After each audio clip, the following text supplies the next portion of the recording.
ফুটবলের এই দলটাকে সাপোর্ট দিলেই পারবে। সিঙ্গাপুরের বিপক্ষে, শক্তিশালী সিঙ্গাপুরের বিপক্ষে দ্বিতীয়ার্ধে যেই ফুটবলটা খেলেছে এটাই বাংলাদেশের কোয়ালিটি ফুটবল। প্রথমার্ধে একেবারেই কোয়ালিটি ছিল না। গোজামিল ফরমেশনে কাবরেরা কি স্কোয়াড মাঠে নামিয়েছেন। আনিসুর রহমান জিকোকে চায় সবাই, ডিফেন্ডারদের পাশাপাশি নিতুল মার্মাও দায়ী গোল হজম করার জন্য। শুধু তাই না, বাংলাদেশ পেনাল্টি পেতে পারত এই ম্যাচে। ভিএআর ছাড়া ফুটবল ম্যাচ একেবারেই বেমানান। ইন্টারন্যাশনাল ম্যাচ, এশিয়ান কোয়ালিফায়ারের ম্যাচ, অথচ ভিএআর টেকনোলজি নাই। ওই টেকনোলজি থাকলে বাংলাদেশ দল পেনাল্টি পায়, 2-2 গোলে ম্যাচ ড্র হয়। কিন্তু আফসোস কিছুই হলো না। আর রেফারি, সে তো সিঙ্গাপুরের পক্ষেই আছে। মনে হচ্ছে সিঙ্গাপুরকে অনেক ভালোবাসে রেফারি। বাংলাদেশ তাদেরকে একটু টাচ করলেই বাঁশি বাজিয়ে দেন রেফারি।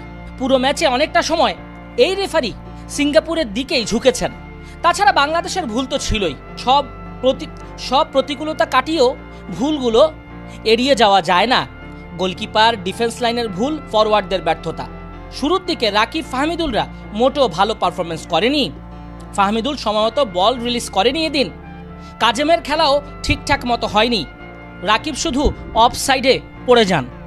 তবে অসাধারণ খেলেছেন সমিত সোম, হামজারা। চেষ্টার কমতি রাখেননি, জান প্রাণ দিয়ে লড়েছেন।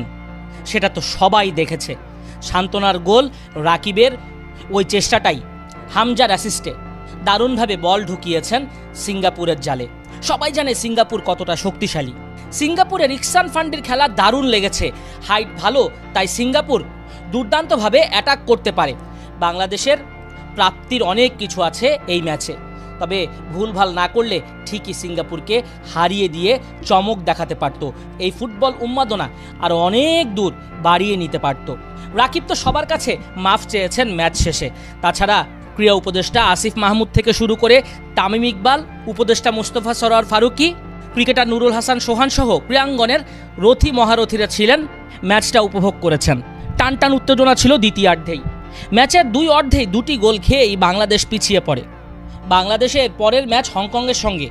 আপাতত যেই খেলাটা খেলেছে বাংলাদেশ, সেখান থেকে প্রাপ্তিগুলোকে নিয়ে ব্যর্থতাগুলো দূর করে সমাধানের চেষ্টায় আসলে এই বাংলাদেশ দলটাকে দিয়েই হবে। তবে আনিসুর জিকোকে ফেরাতে হবে। আর এদিন তো কাবরেরা জামাল ভুঁইয়াকেও নামাননি, ওলট পালট করেছেন, 3টা পরিবর্তন করেছেন।